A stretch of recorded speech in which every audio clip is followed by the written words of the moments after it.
Atari. This 2600 console, just the shape alone, especially with this wood grain, identifiable, a classic. Even without the wood grain, just this shape, people know that's an Atari. That could also be said for the joystick controller. The single joystick, the single fire button, simplicity at its finest. While there were other controllers, most people only know the joystick and maybe the paddles. You really don't need much else. I mean, there were add-ons. I covered this in a recent video. There are even touchpads for specific games. For most games, it was just this joystick. It's not uncommon today to buy a used Atari with the original joystick and they'll still work. It's crazy just how reliable these are, and that's partly because of their simplicity. Taking one apart, you find out why. It's very simple. There's just a few wires, there's a circuit board, there's a fire button, and then your joystick. And this joystick, very, very simple.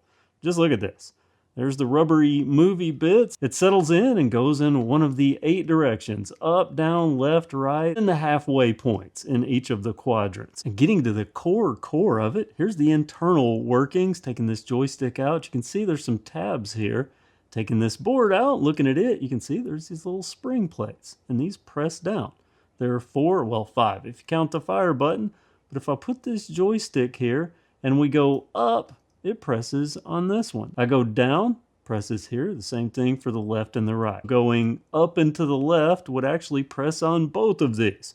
Same thing for this direction, and so on. So that's how you get your 8 controls, 9 with that fire button. That's what allows these to have worked for all these decades, and they're super rebuildable. These little spring plates, they last, well, for decades. And this one, I've recently retaped this. You can go in, when they get to where they're not controlling quite as well, you can pull off the tape, put new tape on, reseat everything, and look at this early model one. It even shows you which wire goes onto which slot. Super, super simple and reliable. You know, they wear down, they wear out, but they last a long, long time. But what happens now that we're, closing in on 50 years for these consoles? And by the way, I do know that this is the CX40 and there was a CX10 on like the first year consoles. I don't even know that CX10 lasted the entire first year, and it has a slightly different internal mechanism. It had some springs and things like that for each of these buttons. But this is the one that most people know. Now that we're 40 plus years into this, closing in on 50, what happens to someone that buys a used console and gets a controller that doesn't work and they don't want to mess with rebuilding it? They just want to buy a new one. What are your options? Well, Atari still exists. Matter of fact, they have new consoles, the 2600 plus. That's how enduring this is. They're still making them. I have one I'm going to show you soon.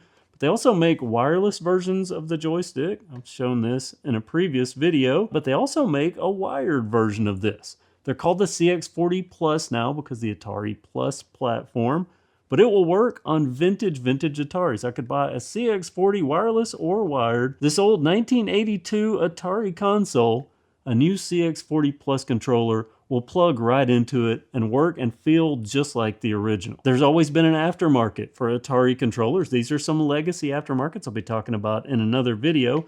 But if you want original experience, at least as close to it as you can get in a modern format, and you don't want to spend a lot of money, there are options, aftermarket options, for the classic Atari CX40 style joystick. For instance, on Amazon, you can pick this up for 20 bucks, $19.99. Most of the reviews say it works just as well as their original controller that it replaced. Then I looked on AliExpress and I saw a controller that looked eerily similar to the $19.99 controller, but it cost a lot less, $8.13. Now there was a $10 order minimum, and it just so happened that I was ordering a few things off AliExpress that total were under $10 themselves. So I added the joystick, and here it is. And the condition that it arrived. Here's the QR code and just a look around, no other branding. And on the very bottom, this label, look at this. Retro Ergonomic 360 controller, wireless. This is not wireless, but it does say down here for Atari 2600 color black, and it's going to be all black. Now Atari did do this orange trim, but eventually they got rid of this and just did, these were just all black here. Let's find out. I have not opened this. You're going to see what I see at the same time I'm seeing it. Open up and, well, no protection at all. A little bit of just grime. if I can get it out of here. Oh, don't know what that was. Okay, see? Already we're seeing some signs of budget. Oh, you know, maybe that's what flew off over there. Let me look and see if this little ring, this retention ring, is what flew off. Yep, that was it. So give me a second to get this repaired and we'll take a closer look. By the way, it's very simple. I just put the longest tab in there and I'm just gonna click around and make sure this is all seated. And oh, there we go. It's repaired. I do have this, I guess, just from the box crush, kind of being pressed over during shipping or something, but it's all seated now. Quick 360 before I do a comparison. Let you look at this thing. Rotate it around so you can see everything about it. The DB9 connector, no Atari logo there. On the base, I was curious about this. I was curious if it was going to be holes under foot pads, but there are no foot pads, just spots for the foot pads. Maybe that's what the $19.99 gets you instead of the under $9. But I do like that it appears to have the same mounting screw holes here as the original. Yeah, look at this. Pretty good. And you know, looking at the plastic, I guess now I'm moving into the comparison phase. Looking at the plastic, these look very, and it feels like the original plastic. Of course, you know, this is older, but I'm pressing, I don't feel any flex, anything like that. So let me give some joystick. Start with the factory here. Left, right, up, down. Kind of in the middles of both ways. And the fire button. Of course, I expect this fire button's probably going to feel a little spongier because it's so old. Fire button aside, Atari joysticks usually always feel the same. Up, down, left, right, as long as they're working. So let's compare this. Okay. A lot easier movement on this and clickier. I don't know how well you can hear the clicks. Let me get the microphone closer. It's definitely clickier, so it's going to make for a clicky sound experience while gaming. But the actual input limits, the up, down, you know, the movement, the travel, it's the same, I would say. The fire button, definitely clickier here versus the old fire button, but you know, the spongier feeling here, a more defined click here. I do like the little feel of this area. It's kind of cups down a little more than the factory. See, the factory has a stop there in the middle. This is more of a dish shape. You know, the feel of this is not bad at all. I don't particularly like this, but I think over time, that's going to work itself out. Again, that's where it just shipped. I could probably heat this with a hairdryer and get rid of that. But that aside, now that I've got it put together, it's clicky, but it does. I mean, I can feel. And the curious thing about this, up, down, left, right, but if I go in those quadrant directions, the other four, the up and to the left, the up and to the right, I can hear both of the clicks. I can hear both of the control points clicking. We're on an original controller, up, down, left, right. But if I go, you know, it's always kind of that, you don't feel like you're hitting that in-between point. You're just sort of doing it. This, I can actually feel that I'm hitting the in-between point. That actually might help me while gaming. We'll see. This possibly has something going for it, so we'll see. Now, as far as the cord goes, maybe just a hair. It doesn't feel like a cheap cord. No, I'm sure they're cheap and flimsy. I mean, don't get me wrong, but it doesn't feel that way. It's better than I thought it was going to be, aside, of course, from the box that it came in and having to snap it back together. But that was a simple thing. Might throw some people, but if you know where to click, you know where to push it, not a problem. Wow. So I'll tell you what, let me hook this thing up and let's put a game. Well, actually, I already have a game in here. I have Missile Command in. I think Missile Command is going to be good for you to be able to see because you can see where the pointer goes in relation to my control inputs. So let's see how it does. So I want you to pay attention to this little cursor here. I'm going to start with the factory controller. I'm going to go up, down, left, right. And I'm going to go up to the left, down to the right, up to the right, down to the left. So you can see that's our 4 control points.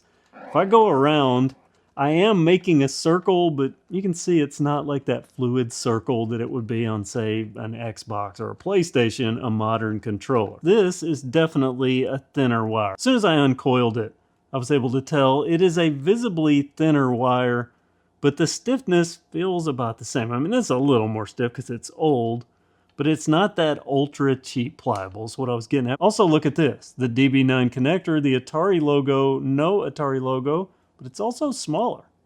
Significantly smaller. Same on the end here. The business end is the same, but the overall, that's a lot smaller. Does have more support here, more flex support, so that's interesting because, you know, this is what happens. They flex and they bend as you're pulling because this is on the back of the console. So it's moving, well, depending upon which version of the Atari 2600 you have. But, you know, I think that might be actually better in some respects. It's also stiffer to insert, I noticed that, but so is this, my official Atari wireless one.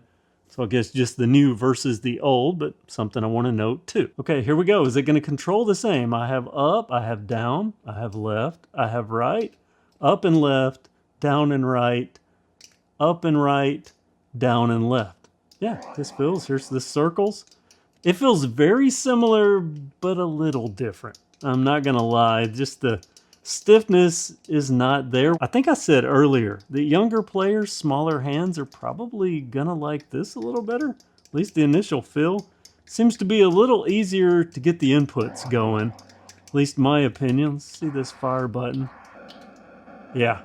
Fire button works pretty good. You know, this isn't a bad feeling control, at least the initial impression here. I mean, been playing with all of 30 seconds with it, and it feels like a good, for this game, it's newer feel, so a little smoother for a game like this. Yeah, I'm so far liking it. I'm going to play with this for a couple hours on some different games, then I'll come back, let's take it apart and see what's different that gives it those clicks versus the smooth, just push feel of the old Atari joystick. Tied my wire just to make it easier, but I want to note here, the screw pattern, exactly the same spot. As far as I can tell, looks the same, right? I think these are in exactly the same spot. I've already loosened all the screws. I'll turn it over and get them out. I know they're black instead of the silver color, but let's pull the top off here. Wow. I did not expect that this, I was thinking this was going to be some little membrane. The ones that I looked at on Amazon actually had little membranes, but this is very similar. So it's the same little things here. I guess they're just clicky because they're new. Because does that mean these clicked? I can't remember when I was a kid. I don't remember clicks. And I can hear them. You can vaguely hear that. So yeah, the same. Now do note it's not push-on connectors. It is soldered. But look at that. It even has the colors of the wires labeled just like this. They are in a different orientation though. I've got brown to brown at the top, but then white to black, black to yellow, green to blue, and then orange to red. There's the traces. Let's look at the underside of this. Brown and orange. Okay, so was there a spring? There is no spring, it's just the clickiness. This little button here, that's so clicky that it doesn't need one. Going further into this, see, does this come out? Can I pull it? Yeah, that comes out. Of course, it's black versus the white, but we had some of the color differences here too. Let's just compare these. This has more flex to it, but it's more of a natural flex. This has that, it's probably gonna not age as well flex, but what do you expect? For under $9, there's down in here if you want to see that. Goes together the same, works the same, just some louder clicks and no spring. Guess I could put a spring in there if I wanted. Look, there's the groove for it. I could put a spring in here if I wanted to, out of a big pin. There's the very, very bottom. Other than being soldered, which I'm not against, I mean, I can repair that if needed. I'm actually impressed by this. For being a fraction of the cost, I could buy 3 of these. For the price of one of the CX40 Plus controllers, I can buy more than 2 of these, 2.5 of these, for the price of the cheaper ones that I was seeing for $19.99. And some of those I was seeing had a little membrane in here that wasn't going to age as well, but this looks as serviceable as this factory. Wow. Yeah, if I sound shocked, it's because I absolutely am. And just feeling the quality of this. Give up just a little bit of thinness on this joystick intersection, and yeah, I mean, very, very similar to the factory Atari controller. Are you as shocked as I am by this? Because little power flicker there. That's becoming common in my city. Our rates are going up, but the power outages, little flickers at least, becoming more common overall. They do a really good job. And this, I think, is going to do a good job too. It's good enough that I am super impressed. Comment below. Let me know what you think about this. An Atari controller that appears to be pretty close to the original, as close as I've ever seen on aftermarket stuff to the original, for under $9. $8.13, $8.90 tax and all for me. Now, personally, I prefer to support Atari, so I'll be buying myself a CX40 wired controller to have as a backup, but I'm not unimpressed by this, and I'm not at all concerned with buying another one of these if I ever have to. Or telling someone that if they buy this, that it's probably going to work just as well for them. Now, the question is, how long is it going to work just as well? But yeah, I'm liking the feel of this, even though this is slightly thinner, as I just talked about. It doesn't feel bad at all. This being smaller, the relief here, I actually like it better than the factory controller's relief, so there are possibly even some positives to this thing. I would be curious to take apart the new CX40 Plus from Atari and see how close it is to this, because you know how sometimes sourcing goes. I do have the big made in China here. Don't have that on the original, but look at this, even the texture. Very similar. Do need some rubber feet for this, so that's the one thing. If you like the rubber feet, you're gonna have to add that. So add another $1 to it, but I'm impressed. Budget controller versus Atari controller. Comment below with your opinions. Thanks for watching and have a great day.